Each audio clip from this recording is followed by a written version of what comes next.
안녕하세요, 여러분. 육아낫 언론의 이다랑입니다. 제가 사실 요 며칠 정도 유튜브가 너무 힘든데 하지 말까? 막 이런 생각을 하고 있었는데요. 며칠 전에 카페에 갔었는데 어떤 분이 옆자리에 앉아 계시던 분이 유튜브 너무 잘 보고 있고 육아에 너무 도움이 되고 있다라고 얘기를 해 주신 거예요. 그래서 그날 집에 가면서 '조금만 더 열심히 해 보자.'라는 생각을 좀 하게 됐습니다.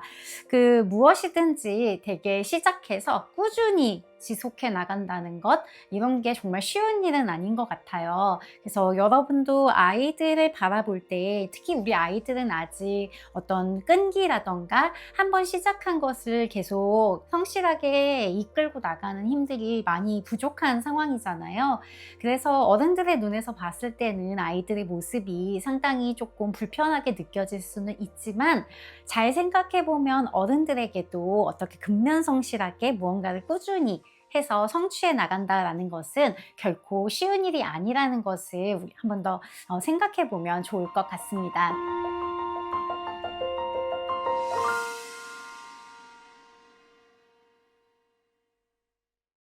저는 오늘 여러분과 어떤 사람에 대한 이야기를 좀 나눠보려고 해요. 누구냐면, 우리가 사실 누구나 다 알고 있는, 만나본 적은 없지만 모두가 다 알고 있는 바로 빌 게이츠라는 사람에 대한 이야기입니다. 한참 공부할 때는 육아서를 가리지 않고 여러 가지 관점에서 썼던 책들을 많이 봤던 것 같습니다.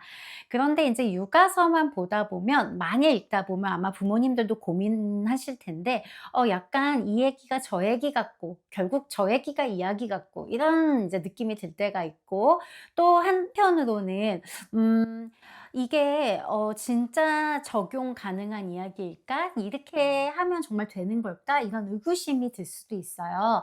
그래서 저는 사실 육아서를 읽다가 조금 '질린다.'라는 생각이 들 때는 실제로 삶을 살아낸 사람들의 이야기를 좀 많이 읽는 편입니다. 주로 에세이 같은 글들, 자서전 이런 것들을 많이 봅니다. 그 이유가 '아 나도 이렇게 훌륭한 사람이 돼야지.' 라고 생각해서라기보다는요. 지금 우리가 이렇게 잘 자랐다, 어떤 업적들을 냈다라고 생각하는 사람들, 이 사람들의 어린 시절은 어땠을까? 그들의 부모는 어떤 사람이었을까? 아이에게 할 수 있을 법한 좀 양육의 팁 같은 것들, 어떤 것들이 있을까? 요런 걸 좀 보는 관점이 굉장히 재미있더라고요. 그런 면에서 제가 사실 이번에 막 신간으로 출시된 소스 코드 더 비기닝, 빌 게이츠에 대한 자서전은 비슷한 의미로 저에게 굉장히 도움이 많이 되어 주었어요. 그래서 여러분에게 소개해 드립니다. 근데 일단 이 책을 보시면 책이 너무 두꺼워서 솔직히 저도 받아 놓고 놀랐다. '이거 왜 이렇게 두껍나.' 근데 막상 읽어 보면 괜찮았어요. 왜냐면 이게 되게 복잡한 이야기가 아니라 쭉 누군가가 살아온 이야기를 읽는 거고, 또 육아가 아니더라도 인제 이 컴퓨터의 개발과 이런 거와 관련해서 우리가 몰랐던 내용들이 있기 때문에 굉장히 전체적인 내용에 있어서도 두께에 비해서 정말 금방 읽을 수 있는 책, 그다음에 왜 이런 거 있잖아요. 책 읽다가 중간에 잠깐 놓치면은 막 앞에서부터 읽어야 되는 책들이 있잖아요. 근데 이 책은 그런 책이 아니다. 그냥 이렇게 술술술 이렇게 읽을 수 있는 책이어서 빨리 읽을 수 있었다. 라고 이야기를 드리고요. 겁내지 마시고 한번 도전해 보시기를 좀 권하고 싶습니다.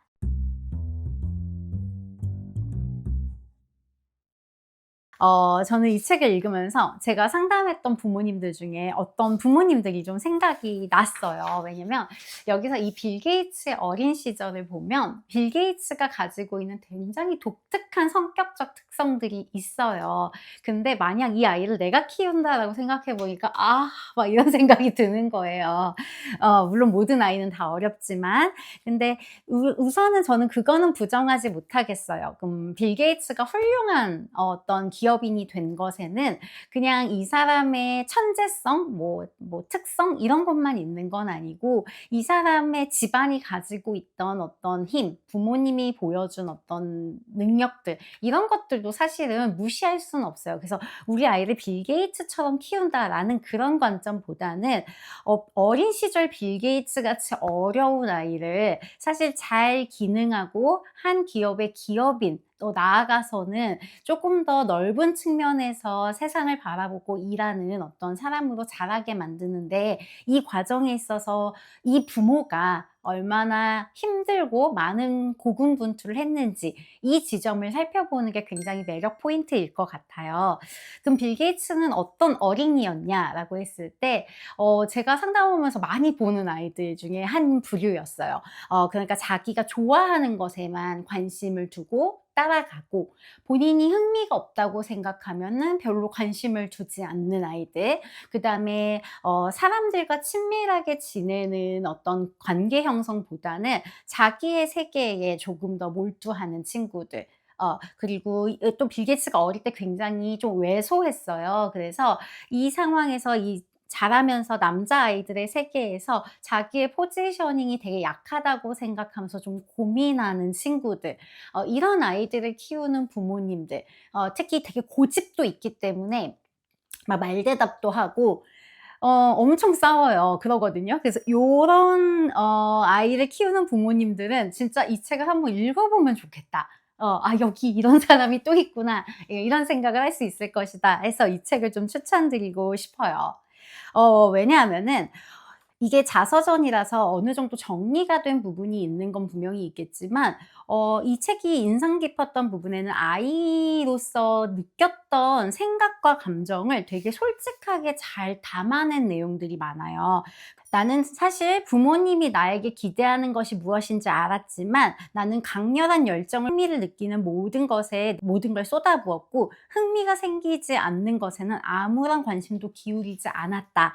이렇게 인제 어떤 자신의 생각을 이야기한다라든가 아니면은 학교에서 배우는 내용들이 나올 때 '왜 저렇게 해야 하는 거지?' 라는 생각이 들었고 어떤 마음에서 반항심이 들었는지 그다음에 나는 배우는 내용에 흥미를 유지하기가 너무 어려워서 수업 시간에 생각이 이리저리 방황했었고 그리고 쉽게 아이들과 어울리지 못한다는 생각이 들 때 나는 어떤 부끄러운 마음이 들고 또 몸을 흔드는 버릇이 생겼는지 우리가 인제 아이를 보면서 제가 '왜 저럴까? 무슨 생각을 하는 걸까?' 이렇게 좀 궁금한 부분이 있잖아요. 근데 특유의 이런 성향을 가진 아이들이 이제 어떤 수업 시간에 그다음에 어떤 규칙 안에서 하고 싶지 않은 걸 해야 할 때 어떤 감정과 생각들을 갖고 있는지를 약간 이 책에서 좀 힌트를 얻을 수가 있겠더라고요. 그래서 아이를 이해하는 데 확실히 좀 더 도움이 될 것 같다라는 생각이 들었습니다.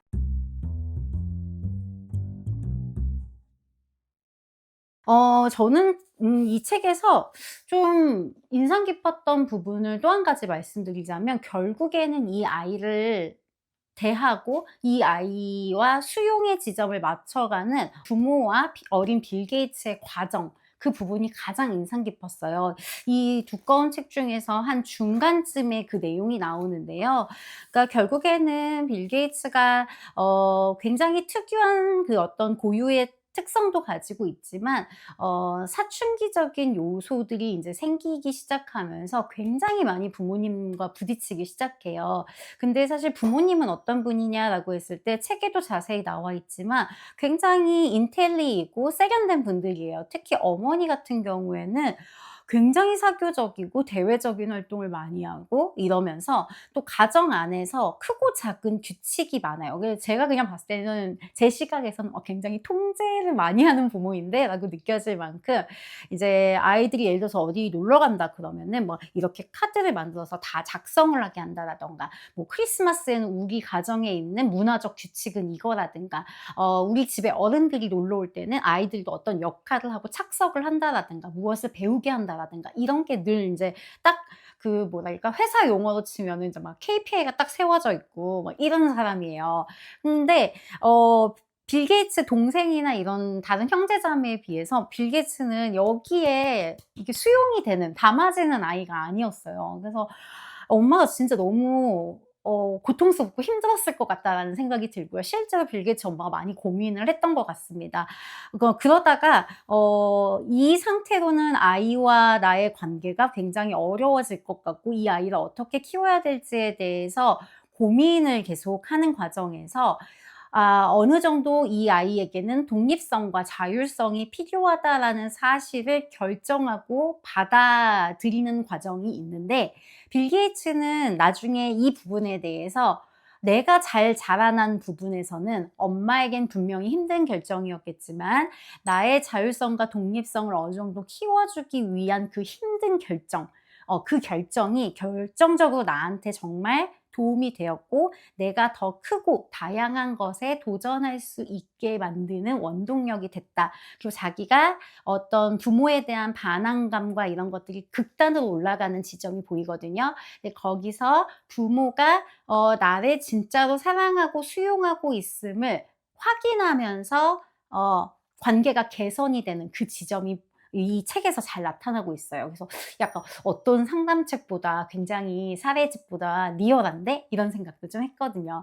중간에 실제로 상담사를 찾아갑니다. 근데 이 상담사도 참 좋은 상담사였던 것 같아요. 그 챕터의 이름이 운 좋은 아이라는 챕터에서 나오는데 그야말로 운이 좋았던 거 아닌가 싶습니다.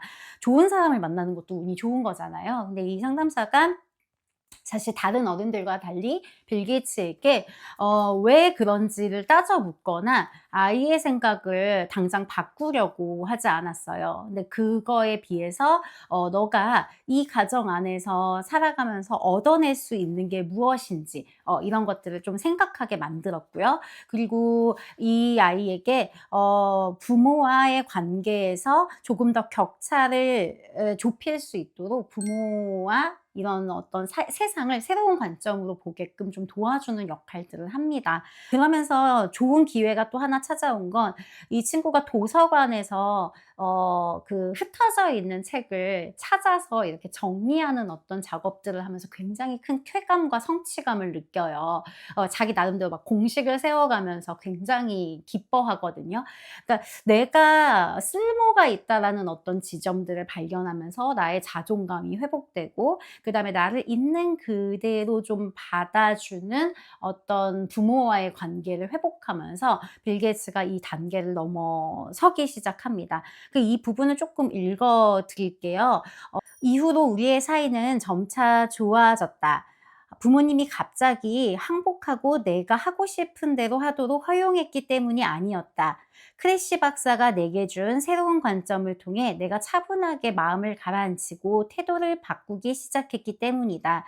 그럼으로써 내 에너지를 다시 모을 수 있었다. 그러면서 부모님과 싸우느라 에너지를 낭비하기보다는 세상에 나가면 필요하게 될 기술을 습득하는 데 에너지를 집중하는 것이 마땅하다는 생각이 들었다. 부모님은 정말 중요한 여러 가지 사안에서 나의 동맹이고 내가 영원히 부모님 밑에서 살지는 않을 것이며 부모님이 잘못했다고 생각하는 것은 터무니없는 일이라는 것을 깨닫도록 박사님은 도와주셨다.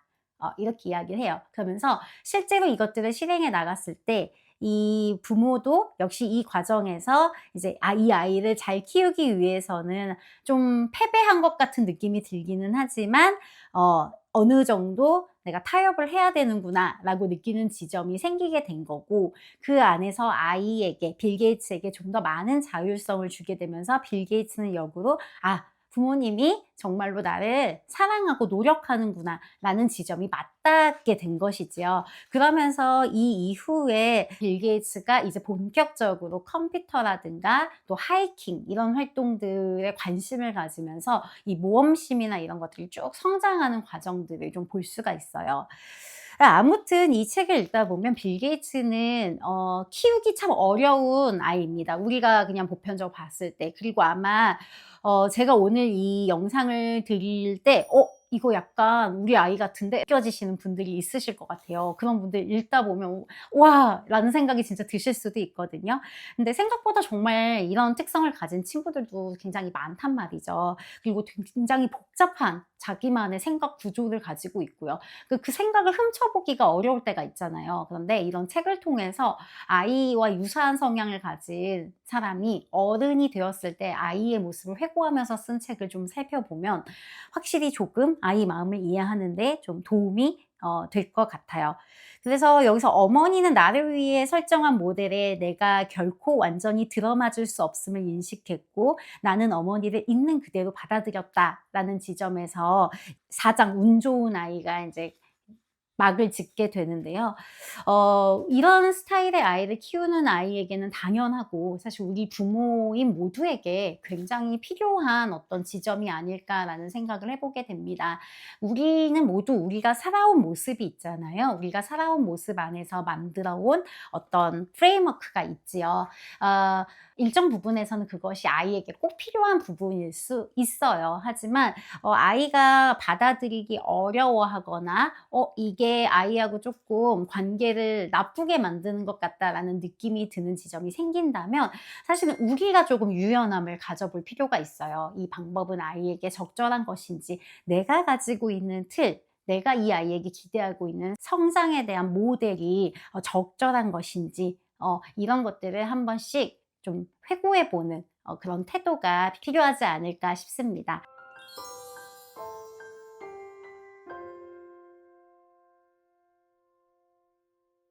항상 말씀을 드리지만 육아는 그냥 스킬로서 하는 것이 아닌 것 같아요. 아이하고 지속적인 관계를 맺어가기 위해서 나도 좀 변하고 아이의 변화 지점도 기대하면서 만들어가는 그런 과정인 것 같아요. 그래서 비록 굉장히 힘든 부분은 있을 수 있지만 또 이 책을 보면서 느낄 수 있듯이 우리가 모든 것을 다 해야 되는 것이 아니라 어느 지점까지 다다르게 되면 아이가 스스로 성장하고 세상 밖으로 나가는 지점들이 생긴다는 거, 심지어 꽤나 훌륭한 어른으로 성장할 수도 있다는 점, 빌 게이츠 소스 코드 더 비기닝이라는 책을 통해서도 여러분이 다시 한번 확인해 보실 수 있었으면 좋겠다라고 생각하게 됩니다. 여러분, 저는 오늘 책 소개라고 말하면 좀 그렇고 어떤 사람과 그 사람을 양육했던 좀 환경에 대해서 책을 통해 좀 소개해 본 것 같습니다. 이 아이와 유사한 아이를 키우시는 우리 부모님들에게 좀 더 유익한 영상이 되었으면 좋겠고요. 그리고 궁금한 것들이 있다면 댓글을 통해서 남겨주세요. 제가 열심히 더 하기로 결심했기 때문에 댓글로 또 열심히 소통해 보도록 하겠습니다. 그럼 여러분, 전 다음 시간에 더 유용한 컨텐츠로 여러분에게 다시 찾아오도록 하겠습니다. 여러분, 고맙습니다.